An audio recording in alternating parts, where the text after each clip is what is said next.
Abraham Lincoln যখন আমেরিকার president, তখন তার সর্বক্ষণের সঙ্গী ছিলেন ওয়ার্ড হিল ল্যামান। তো একদিন সকালে ল্যামানকে রাতে দেখা একটা স্বপ্নের কথা বলেন লিঙ্কন। তিনি দেখেছিলেন স্ত্রী ও পরিবারের কিছু লোকজন নিয়ে হোয়াইট হাউসে ঢুকছেন তিনি, এবং ঢোকার পর দেখছেন একটি কাপড়ে ঢাকা মৃতদেহকে ঘিরে দাঁড়িয়ে শোক পালন করছে একদল লোক। কৌতূহল হতে তাদের মধ্যে একজনকে লিঙ্কন জিজ্ঞেস করেন যে কে মারা গেছে। লোকটি উত্তর দেয়, প্রেসিডেন্ট অজ্ঞাত আততায়ীর হাতে খুন হয়েছেন। এর কয়েকদিন পরেই 14 এপ্রিল 1865 সালে জন উইলকিস বুথের হাতে খুন হন তিনি।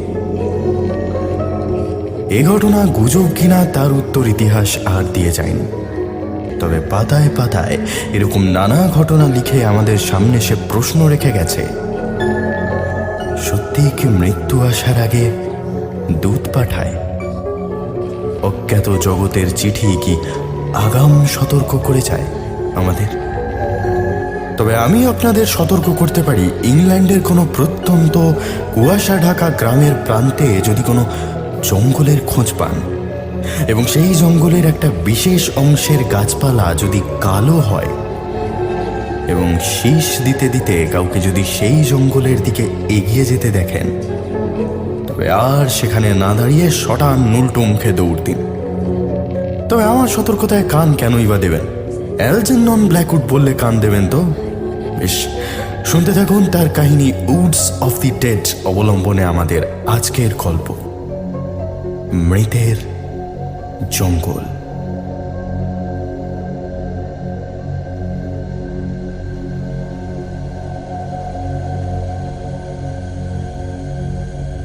যে ঘটনাটার কথা বলছি সেটা আজ থেকে বহু বছর আগের। সে সময়ে পেশার প্রয়োজনে ইংল্যান্ডের প্রান্তিক গ্রামগুলোতে হামেশাই ঘুরে বেড়াতে হতো আমাকে। তখন রাস্তাঘাটের অবস্থা এত ভালো ছিল না। এমন অনেক প্রত্যন্ত গ্রাম চষে বেড়াতে হতো যেখানে একটা রাত থাকার মতো সামান্য একটা হোটেল জোগাড় করতেই গাল ঘাম ছুটে যেত আমার। মধ্যে মধ্যে আবার এমন কিছু গ্রামে কাজ পড়তো যেখানে একবার পা ফেললে আর অন্য কোথাও যেতে ইচ্ছাই করতো না। যে গ্রামের কথা বলছি তার নাম আজ আর এই গল্পে উল্লেখ করতে চাই না। মোট কথা, কোনো এক গ্রীষ্মের সকালে সেই জঙ্গলে ঘেরা প্রত্যন্ত গ্রামের দোতলা হোটেলে আমি সকালের ব্রেকফাস্ট সেরে নিচ্ছিলাম। হোটেলটার কথা আজও স্পষ্ট মনে আছে আমার, আর সেই লোকটার কথা না, প্রথম থেকেই বলা যাক।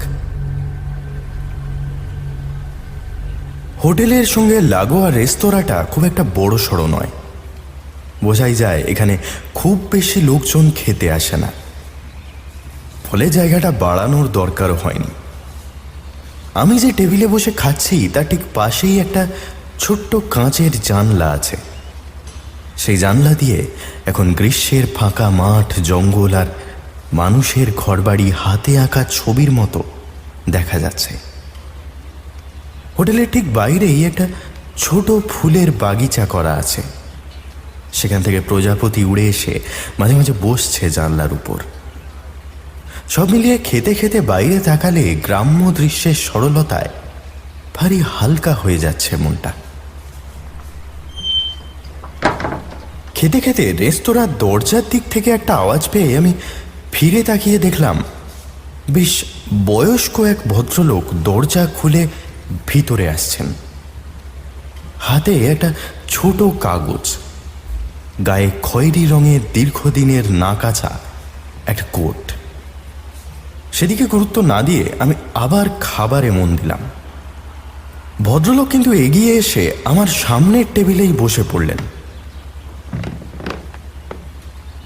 তারপর হাতের কাগজটা টেবিলের উপর নামিয়ে রেখে জানলা দিয়ে বাইরে তাকিয়ে থাকলেন এক টানা। কোনো খাবার অর্ডার দেওয়ার খুব একটা তাড়া আছে বলে মনে হলো না। ঘোলাটে চোখে জানলা দিয়ে বাইরে তাকিয়ে থাকতেই যেন এখানে এসে উপস্থিত হয়েছেন তিনি। এর মাঝে হোটেলের মালিকের মেয়েটি একবার কাউন্টার ছেড়ে বাইরে এসে আমার কিছু লাগবে কিনা জিজ্ঞেস করে গেল। খেয়াল করলাম আমার সামনের বয়স্ক লোকটিকে জিজ্ঞেস করা তো দূরের কথা, তার দিকে একবার ফিরেও তাকালো না মেয়েটা। এই ব্যাপারটায় আমি খুব একটা গুরুত্ব দিতাম না, কিন্তু একটা ব্যাপার ভেবে একটু খটকা লাগলো আমার। এই টেবিলটায় যেহেতু আমি বসেছি এবং অন্য টেবিল ফাঁকাও আছে, তাই লোকটার আমার টেবিলে এসে বসাটা মোটেই সহবত নয়। প্রথমে ভেবেছিলাম খেতে খেতে আমার সঙ্গে খোশ গল্প করার ইচ্ছাতেই আমার সামনে এসে বসেছেন তিনি, কিন্তু তাও তো নয়। এখনো একইভাবে জানলার দিকে শূন্য চোখে চেয়ে রয়েছেন। আরে অদ্ভুত ব্যাপার তো। এতক্ষণে তাকে ভালো করে লক্ষ্য করলাম আমি। বয়সের ভারে কিছুটা সামনের দিকে ঝুঁকে পড়েছেন ভদ্রলোক। জামা কাপড়েও যেন সময়ের জং পড়েছে। মুখের চামড়া শুকনো আপেলের মতো বলি রেখায় ভরা। কোটের ভিতরে রং উঠে যাওয়া স্ট্রাইপড শার্ট দেখা যাচ্ছে। হাতে একটা সরু লাঠি। শরীরের মধ্যে একমাত্র শৌখিনতার ছাপ আছে মাথার চুলে। যত্ন করে আঁচড়ানো এক মাথার রূপলি চুল। মনে মনে ভাবলাম হয়তো লোকটাই হোটেলের হত্যাকর্তা গোছের কেউ হবে, যখন খুশি যেখানে খুশি এসে বসে পড়তে পারে। আমি বাইরে মন দেওয়ার চেষ্টা করলাম। একটু দূরে কিছু নাম না জানা ফুল গ্রীষ্মের খোলা হাওয়ায় মাথা দোলাচ্ছে। বোঝা যাচ্ছে মৃদু একটা হাওয়া দিচ্ছে বাইরে। জানলা থেকে কিছুটা দূরে খাওয়ার পরে ব্যবহার করার জন্য এক গামলা জল রাখা আছে। তার উপরে সকালের রোদ পড়ে চিকচিক করে উঠছে জলটা। সেদিকে তাকিয়ে লোকটার কথা ভুলেই গেছিলাম আমি। এমন সময় তার গলার আওয়াজ শুনে একটু চমকে উঠলাম। আপনি এদিকে নতুন, তাই না? কোনো সম্বোধনের বালাই নেই, তাও একটা মিহি আন্তরিকতা ছিল তার গলায়। নিজে থেকেই আমার ঠোঁটের কোণায় একটা হাসি চলে এলো। বললাম, আগে হ্যাঁ, আমি পায়ে হেঁটে এগ্রাম ওগ্রাম চষে বেড়াই, এদিকটায় আগে আসিনি। আমি কিন্তু গোটা জীবনটাই প্রায় এখানে কাটিয়ে দিয়েছি। কথাটা বলে একটা দীর্ঘশ্বাস ছাড়লেন ভদ্রলোক। আজ আবার অনেকদিন পর ফিরে এলাম। ও মানে এখন আর এখানে থাকেন না? না, চলে গেছি বহুদিন আগে। কিন্তু লোকটার গলা বিষণ্ণ হয়ে এলো। মাঝে মাঝে ভারী আফসোস হয় জানেন। এত উজ্জ্বল রোদ, এই মিষ্টি ফুলের গন্ধমাখা বাতাস, এখানকার ঘন সবুজ জঙ্গল, এসব অন্য কোথাও পেলাম না আর। আমি খেতে খেতে মাথা নাড়ালাম। হ্যাঁ, সে তো বুঝতেই পারছি। জায়গাটাকে যেন একটা রূপকথার বই থেকে তুলে এনে কেউ ফেলে দিয়েছে এখানে। সে থেকেই কেন জানি না খুব ছোটবেলার কথা মনে পড়ে যাচ্ছে। ঠোঁট চেপে একটু হেসে মাথা দোলালেন ভদ্রলোক। সত্যি কথা বলতে কি, এখানে একবার এলে আর ফিরে যেতে ইচ্ছা করে না আমার। বারবার ভাবি আসবো না, কিন্তু আসতে হয়। কাজটা আসলে এত দরকারি যে। কি কাজ বলুন তো? আমি চামচ প্লেটের উপর রেখে জিজ্ঞেস করি। একজনকে এখান থেকে নিয়ে যেতে হবে। সে যাওয়ার জন্য তৈরি নয়, তাও। কথাটা শেষ না করেই কাগজটা টেবিলের উপর থেকে তুলে নিলেন ভদ্রলোক।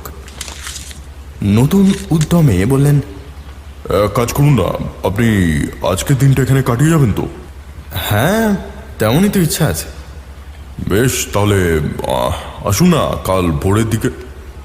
ভদ্রলোকের গলায় আন্তরিকতাটা বেড়ে উঠেছে এবার। কোথায়? মৃতের জঙ্গলে। মনে হলো ভদ্রলোক যেন অনেক দূর থেকে কথা বলছেন। হাওয়ার সঙ্গে ভেসে এসেছে কথাটা আমার কানে, কিংবা জানলার ঠিক বাইরে যে উঁচু পাহাড়গুলো দেখা যাচ্ছে, তার চূড়ো থেকে আমার উদ্দেশ্যে কিছু বলেছে কেউ। আমি প্রতিধ্বনিটুকু শুনতে পেয়েছি। মনে হলো এতক্ষণের উজ্জ্বল রোদ হঠাৎই মরে এসেছে। জানলার উপরে এতক্ষণ একটা হলুদ প্রজাপতি খেলা করছিল, এখন অন্য একটা প্রজাপতি উড়ে এসেছে তার জায়গায়। এর গায়ের রং ঘন কালো। আচমকাই দরজা খোলার শব্দে আমার চমক ভাঙল। হোটেল মালিকের সেই মেয়েটি আবার এসে ঢুকেছে ঘরে। ভারী মিষ্টি দেখতে মেয়েটিকে। জটিলতাহীন লাবণ্যে ভরা মুখে একটা গ্রাম্য সৌন্দর্য খেলা করে যায় তার। অথচ এই মুহূর্তে কেন জানি না ভারী কুৎসিত মনে হলো আমার তাকে। চোখ দুটো কি নিষ্প্রভ। তার দিক থেকে চোখ ফিরিয়েই আমি অবাক হয়ে গেলাম। একটা মৃদু কম্পন আমার শরীর চেপে ধরল। পড়ে যেতে যেতে কোনো রকমে নিজেকে সামলে নিলাম আমি। আমার সামনের চেয়ারটা মুহূর্তের মধ্যে খালি হয়ে গেছে। এখন তার উপরে দুপুরের রোদ এসে পড়েছে। খাঁ খাঁ করছে ফাঁকা চেয়ারটা। সেখানে কেউ নেই। ঠিক স্বপ্নের চরিত্রের মতো হারিয়ে গেছেন ভদ্রলোক। মেয়েটিকে লোকটির ব্যাপারে জিজ্ঞেস করতে এসে বলল, আমি নাকি সারাটাক্ষণ একাই বসেছিলাম। কোনো বৃদ্ধ লোককে এসে বসতে দেখেনি সে। আমার দিকে একবার সন্দেহের দৃষ্টি হেনে আবার ভিতরের দিকে পা বাড়িয়েছিল মেয়েটি। আমি তাকে থামিয়ে দিয়ে জিজ্ঞেস করলাম, আচ্ছা, এখানে মৃতের জঙ্গল কোথায় আছে? এক পলকের জন্য মেয়েটার মুখে একটা আতঙ্কের ছাপ লাগলো। ফাঁকা চেয়ারটার দিকে আর চোখে একবার দেখে নিয়ে এসে বলল, উনি এসেছেন। তার মানে কে এসেছিলেন? প্রতিবার গ্রামে কেউ মারা যাওয়ার আগে উনি আসেন। গ্রামের মানুষ সাধারণত সহজ সরল। তাদের পেট থেকে কথা বের করতে বেশি বেগ পেতে হয় না। আমাকেও সেই মেয়েটি থেকে কথাগুলো বের করতে সেদিন খুব একটা কষ্ট করতে হয়নি। সে নিজে থেকেই গোটা ব্যাপারটা খুলে বলে আমায়। তার এলোমেলো বক্তব্য শুনে যেটুকু আমি বুঝেছিলাম তার সবটাই এখানে বলে রাখছি। যে হোটেলটায় বসে আমি খাওয়া দাওয়া করছিলাম সেখানে আগে একটি ফার্ম হাউস ছিল। ইয়োমেনের এক মাঝবয়সী ভদ্রলোক সেই ফার্ম দেখাশোনা করতেন। বছর 60 বয়স অবধি দারিদ্র্যের সঙ্গেই সংসার চালাচ্ছিলেন তিনি। এমন সময় কিছু একটা দুর্ঘটনায় ভদ্রলোকের একটি ছেলে মারা যায়। তাতে করে বেশ কিছু টাকা লোকটির হাতে আসে। শেষ বয়সে হাতে টাকা এলে মানুষের আর ফুর্তি করার মতো তেমন কিছু থাকে না। ফার্মের দেখাশোনা না করলেও সংসার চলে যাবে তার। ফলে যা হয়, কাজকর্ম ছেড়ে গ্রামের এদিক ওদিক ঘুরতে শুরু করলেন তিনি। মারা যাওয়ার কয়েক মাস আগে কিছু খ্যাপাটে উদ্ভট কথাবার্তা বলতে শুরু করলেন ভদ্রলোক। অনেকে বলতো সারা জীবন দারিদ্র্যের সঙ্গে লড়াই করে হঠাৎ বড়লোক হয়ে যাওয়ায় নাকি তার মাথা খারাপ হয়ে গেছে। তিনি নাকি এমন কিছু দেখতে পেতেন যা স্বাভাবিক লোকে দেখতে পায় না। মাঝে মাঝে অদ্ভুত উড়ে শব্দ আর ফিস ফিস শুনতে পেতেন। যাই হোক, লোকে তাকে খুব একটা ঘাঁটাতো না। সন্ধ্যের পর থেকে তার বাড়ির আশেপাশে খুব একটা ঘেঁষতো না কেউ। মোট কথা একটা রহস্য আর গুজব জড়িয়ে গেছিল তার নামের সঙ্গে। ফার্মের ঠিক পিছন থেকেই পাহাড়ের ঢালে একটা জঙ্গল শুরু হয়, উঁচু পাইন গাছের জঙ্গল। সেই জঙ্গলের একটা অংশের গাছপালায় কিছু কারণে একটা কালো রং ধরে থাকত, সবুজ হতো না তারা। সেই অংশটাকে ভদ্রলোক মৃতের জঙ্গল বলতেন। তার একটা কারণও ছিল। গ্রামের কেউ মারা যাবার ঠিক আগে তাকে গান গাইতে গাইতে ওই জঙ্গলের দিকে হেঁটে যেতে দেখতে পেতেন ভদ্রলোক। একবার সেই জঙ্গলে ঢুকলে তারা আর বেরিয়ে আসতো না। যাদের জঙ্গলে ঢুকতে দেখতেন তাদের নাম স্ত্রীর কাছে মাঝে মাঝে বলতেন তিনি। তার থেকে গ্রামের বাকিদের মুখেও রটে যেত সেই খবর। আশ্চর্যের কথা হলো, যাদের নাম উনি বলতেন তারা সত্যি কিছুদিনের মধ্যে মারা যেত। মাঝে মধ্যে হাতের ছোট লাঠিটা নিয়ে ওই মৃতের জঙ্গলে গিয়ে ঘুরে বেড়াতেন তিনি। স্ত্রীকে বলে যেতেন যে তার সমস্ত মৃত বন্ধুকে ওই জঙ্গলের ভিতরে হারিয়ে যেতে দেখেছেন। একদিন নিজেও হারিয়ে যাবেন। জঙ্গলটা ভারী ভালোবাসতেন ভদ্রলোক। একদিন তার স্ত্রী পিছন পিছন গিয়ে দেখেন জঙ্গলের যে জায়গাটা সব থেকে ঘন, সেখানে একটা বড় পাইন গাছের নিচে দাঁড়িয়ে অদৃশ্য কারো সঙ্গে কথা বলছেন ভদ্রলোক। স্ত্রীকে সেখানে দেখতে পেয়ে খানিক ধমক দেন, বলেন, এভাবে আর কোনোদিন আমাকে বিরক্ত করতে এসো না। আমি কথা বলি ওদের সঙ্গে, ওরা আমাকে শেখায়, জানায়। মৃত্যুর আগে সবকিছু জানতেই হবে আমাকে। গ্রামের দিকে খবরটা দাবানলের মতো ছড়িয়ে পড়ে। তারপর থেকেই জঙ্গলটার মৃতের জঙ্গল বলে বদনাম রটে যায়। যাই হোক, 60 বছরের জন্মদিনের দিন রাতে ভদ্রলোক স্ত্রীকে জড়িয়ে ধরে শান্ত গলায় বলেন, এবার মনে হয় তোমাকে ছেড়ে যেতে হবে আমাকে। মৃতের জঙ্গল আমায় ডাকছে। তবে চিন্তা করো না, একদিন তুমিও সে পথে হেঁটেই চলে আসবে আমার কাছে। মহিলা তাকে যেতে দিতে চাননি, কিন্তু একরকম জোর করেই তার হাতের বাঁধন ছাড়িয়ে জ্যোৎস্না মাখা পথ দিয়ে হেঁটে শীষ দিতে দিতে সেই জঙ্গলে গিয়ে ঢোকেন ভদ্রলোক। সেদিন রাতেই তার স্ত্রী ঘুম ভেঙে দেখেন বিছানায় নিস্পন্দ হয়ে শুয়ে আছেন তিনি, দুটো হাত দুদিকে ছড়ানো, মৃত।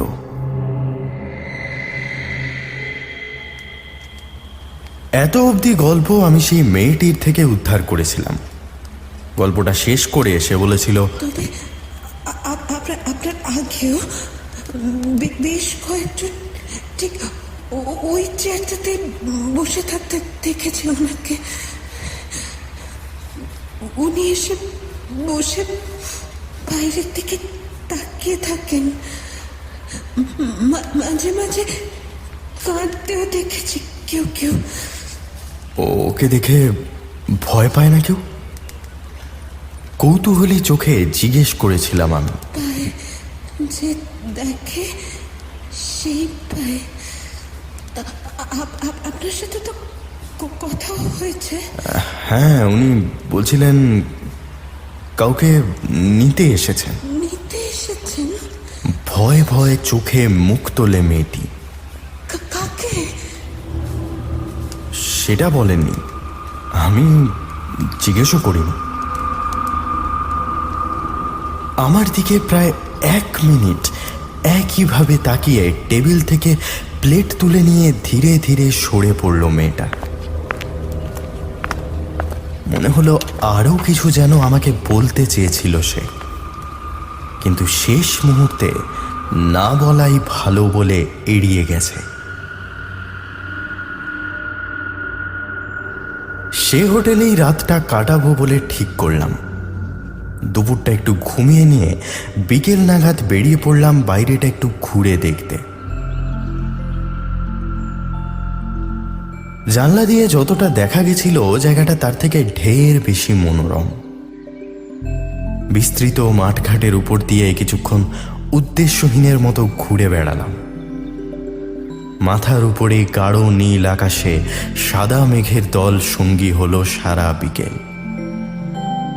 বিকেল সন্ধ্যের দিকে গড়িয়ে যেতে একটু একটু করে মিলিয়ে এলো তারা। এলাকার কিছু লোকের কাছেও একই গল্প শুনলাম। বুঝলাম ব্যাপারটা একটা আরবান লেজেন্ডের রূপ নিয়েছে। কৌতূহলটা কয়েক ধাপ বেড়ে উঠল আমার। ফেরার সময় হোটেলের পিছন দিকটা দেখতে গিয়েই জঙ্গলটা চোখে পড়ল। মৃতের জঙ্গল। সত্যি দূর থেকে দেখলে মনে হয় জঙ্গলের একটা বিশেষ অংশ যেন পুড়ে গেছিল কোনো কালে। সেখানকার গাছগুলোতে স্পষ্ট কালো ছোপ। ঘন কালো রঙের সেই ফাঁক দিয়ে দৃষ্টি আর এগোয় না। সেদিকে তাকিয়ে থাকতে থাকতেই হোটেলে ঢুকে এলাম। সেদিন রাতে দূরে চার্চের ঘন্টায় 12টা বাজতেই হোটেলের দরজা খুলে বেরিয়ে এলাম আমি। হোটেলের ঠিক পিছন দিকে একটা ছোট ধান ক্ষেত আছে। সেই ক্ষেত যেখানে শেষ হচ্ছে সেখান থেকেই শুরু হচ্ছে জঙ্গল। জঙ্গলের ভিতরে প্রায় 1/2 কিলোমিটার হাঁটলে মৃতের জঙ্গলের কাছাকাছি পৌঁছানো যায়। যদিও অ্যাডভেঞ্চারের নেশা ততক্ষণে আমার মাথায় উঠেছে, তাও সেই অন্ধকারে ডুবে থাকা ধান ক্ষেত আর গভীর জঙ্গলের দিকে তাকিয়ে মনের ভিতরে একটা আশঙ্কা উঁকি দিতে লাগলো বারবার।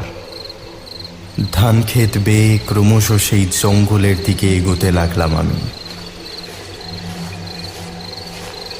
চারপাশ আশ্চর্য রকম নিস্তব্ধ হয়ে আছে। ঝিঁঝির ডাক আর জঙ্গল থেকে ভেসে আসা মৃদু হাওয়ার সনসন ছাড়া আর কিছুই শোনা যায় না। একটা জমাট নৈঃশব্দ ক্রমশ গ্রাস করছিল আমাকে। যতবার পায়ে পাথর লেগে হোঁচট খেলাম মনে হলো সেই পাথরের গড়িয়ে যাওয়ার আওয়াজ বুঝি নিজের গোটা গ্রাম জুড়ে শোনা যাচ্ছে। উঠতে উঠতে বারবার সেই বয়স্ক ভদ্রলোকের কথা মনে পড়ে যাচ্ছিল। সত্যিই কি কিছু দেখতে পেতেন উনি? নিশ্চয়ই এই জঙ্গলেরই আশেপাশে কোথাও এসে দাঁড়াতেন এক সময়। এক দৃষ্টে চেয়ে থাকতেন কোনো একটা গাছের দিকে, কথা বলতেন অদৃশ্য কারো সঙ্গে। সে কি এখনো জঙ্গলের ভিতরেই আছে? কথাগুলো ভেবে বুকের ভিতরটা ছমছম করে উঠতে লাগলো আমার। আচমকা থমকে দাঁড়িয়ে পড়লাম। এবার জঙ্গল শুরু হতে চলেছে। প্রান্তরেখার গাছগুলো একেবারে আমার পায়ের সামনে। বিরাট মহিরুহের সার তারা ভরা আকাশের বুক ছুঁতে অগ্রসর হয়েছে। তাদের পাতা আর ডালপালার ফাঁকে সরসর করে হাওয়ার আওয়াজ কানে এলো, যেন ফিস ফিস করে কথা বলতে চাইছে কেউ। সারা বছরই গাছের পাতায় এমন ফিসফিসানি শোনা যায়, হয়তো কেউ খেয়াল করে না। কিছুক্ষণের জন্য সেখানে দাঁড়িয়ে ইতস্তত করলাম আমি। গাছের বাকল আর মাটির গন্ধ এসে মোহগ্রস্ত করে ফেলতে লাগলো। মনে হলো ভিতর থেকে হাতছানি দিয়ে কেউ যেন ডেকে চলেছে আমাকে। 7-5 না ভেবে জঙ্গলের ভিতরে পা বাড়ালাম আমি।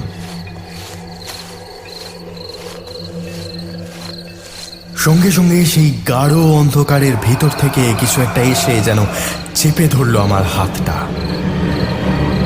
আমি ঘুরে দাঁড়িয়ে তার দিকে তাকিয়েও কিছুই দেখতে পেলাম না। সামান্য চাঁদের আলো এসে পৌঁছচ্ছে না জঙ্গলের ভিতরে। সেই হাতের টান আমাকে টেনে নিয়ে চলল জঙ্গলের ভিতরের দিকে, আরো গভীর, আরো ঘন অন্ধকারের দিকে। আমাদের দুপাশে গাছের সার দ্রুত গতিতে সরে যেতে লাগলো পিছনের দিকে, যেন একটা বিরাট সৈন্যদল সার বেঁধে নিঃশব্দে দাঁড়িয়ে আছে। কিছু দূর সেইভাবে চলার পর খানিকটা ফাঁকা জায়গায় এসে উপস্থিত হলাম আমরা। এখানে গাছের সার কিছুটা পাতলা হয়ে এসেছে, আমাদের মাথার উপরে যেন ঝুঁকে পড়েছে তারা। ভোর হয়ে আসছে, পাশ থেকে সেই চেনা কণ্ঠস্বরটা শুনতে পেলাম। অনেকটা গাছের পাতার অস্পষ্ট আওয়াজটার মতোই সেটা। মৃতের জঙ্গলের একেবারে মাঝখানে এসে দাঁড়িয়েছি আমরা। একটা মাঝারি শ্যাওলায় ঠেকে যাওয়া পাথরের উপর বসে পড়লাম আমি। মনে হলো পূবের দূর প্রান্ত থেকে একটা হালকা আলোর আভাস একটু একটু করে ফুটে উঠছে। বাতাস জেগে উঠছে ধীরে ধীরে। প্রথম সূর্যের রেখা দুটো গাছের কাণ্ডের ফাঁক দিয়ে এসে আমার পায়ের কাছে একটা আলোর বৃত্ত তৈরি করল। এসো আমার সঙ্গে। আমার সঙ্গীর চেনা গলা আবার শুনতে পেলাম। এখানে সময়ের অস্তিত্ব নেই, চলো তোমাকে দেখাই কাকে নিতে এসেছি আমি। সেই হাতের টানে এগিয়ে চললাম সামনের দিকে। মনে হতে লাগলো দ্রুত কেটে যাচ্ছে সময়টা। সূর্যটা কয়েক সেকেন্ডের মধ্যেই দিগন্ত রেখা ছেড়ে জ্বলে উঠল মাথার উপর। গাছের ছায়া খেলা করতে লাগলো আমাদের পায়ের কাছে। জঙ্গল আবার ঘন হতে শুরু করেছে। শুধু মাঝে মাঝে মাথার উপর দিয়ে এক বিন্দু রোদ এসে আমাদের মুখে আলপনা এঁকেই মিলিয়ে যাচ্ছে। ভালো করে সামনে তাকিয়ে অবাক হয়ে গেলাম। সেই ধান ক্ষেতটাকে আবার দেখতে পাচ্ছি, কিন্তু অন্ধকারে ডুবে নেই আর সেটা। ঝকঝকে সূর্যের আলো এখন খেলা করছে তার উপর, অথচ মাত্র কয়েক মিনিট আগেই তার অন্ধকার বুকের ওপর দিয়ে হেঁটে এসেছি। হতভম্বের মতো দাঁড়িয়ে রইলাম আমি। হঠাৎ মনে হলো মাঠের এক প্রান্ত থেকে একটা ঘোড়ার গাড়ি একদিক থেকে আরেক দিক পার হচ্ছে। গ্যারেজের ছাউনির বাইরে একজন বসে চালাচ্ছে গাড়িটা, ভিতরে অন্য কেউ বসে। ঘোড়া দুটোর পায়ের চলার সঙ্গে সঙ্গে নড়ে উঠছে গোটা গাড়িটা। চলতে চলতে মাঠের ঠিক মাঝামাঝি এসে সেটা থেমে গেল।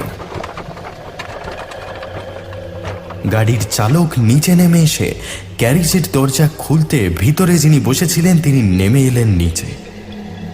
তার সমস্ত শরীর কালো কাপড়ে ঢাকা, মাথা থেকে পা অবধি কিছুই দেখা যায় না।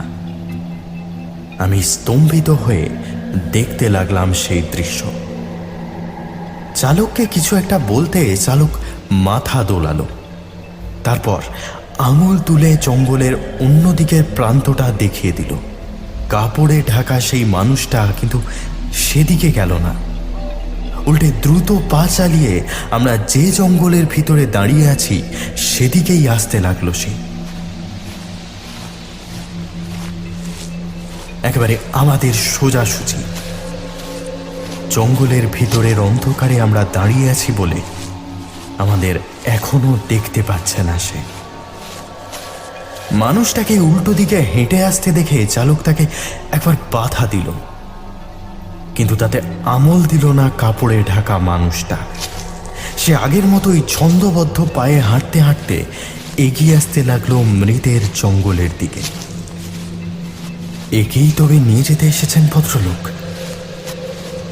কিন্তু হেঁটে আসা মানুষটার মুখ এখনো দেখতে পাচ্ছি না আমি। মুখের সামনেটায় যেন অনেকটা ছায়া ভিড় করেছে তার। এখন সে আমাদের থেকে মিটার খানেক দূরে, আর কয়েক পা এগোলেই জঙ্গলের ভিতরে প্রবেশ করবে সে।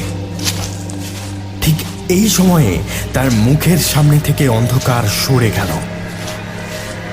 বিস্ময়ের একটা ধাক্কায় বেশ কিছুটা পিছিয়ে এলাম আমি। এই কাকে দেখছি? তবে কি? উত্তেজনার মাঝে অনুভব করতে পারলাম আমার কবজির কাছে হাতের টান আর নেই। সেটা বুঝতে পেরেই পিছন দিকে দৌড় দিলাম আমি। ছুটতে লাগলাম বন বনানির প্রান্তরেখার দিকে। ঊর্ধ্বশ্বাসে ছুটতে ছুটতে লক্ষ্য করলাম আমার চারদিকের জঙ্গল একটু একটু করে ঢেকে যাচ্ছে ঘন অন্ধকারে। কানের দুপাশ দিয়ে উন্মাদ হাওয়ার ব্যস্ত ছোটাছুটি আমার বুকের নিঃশ্বাস বন্ধ করে দিল।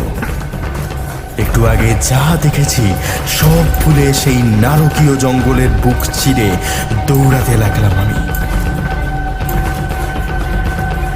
সেদিন হোটেলে ফিরে নিজের ঘরে পৌঁছে ঘুমিয়ে পড়েছিলাম। সকালে ঘুম ভাঙতে আর সেখানে থাকিনি আমি।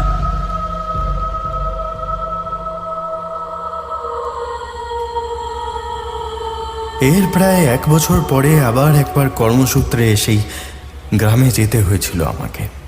খানিকটা অতীতের স্মৃতি রোমন্থন করতেই হয়তো গিয়ে উঠেছিলাম সেই একই হোটেলে।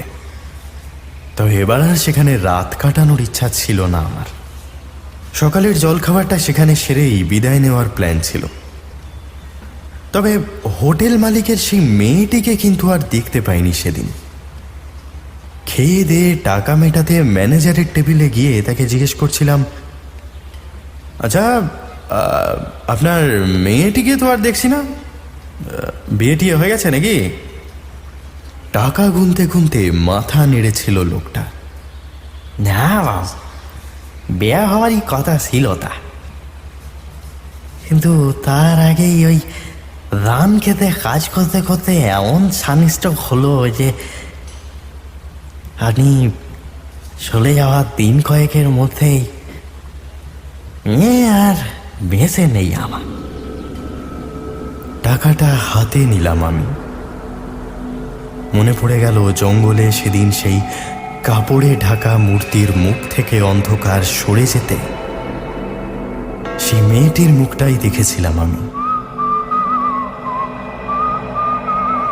একটা অচেনা শীষ দিতে দিতে এগিয়ে আসছিল সে আমার সঙ্গীর দিকে।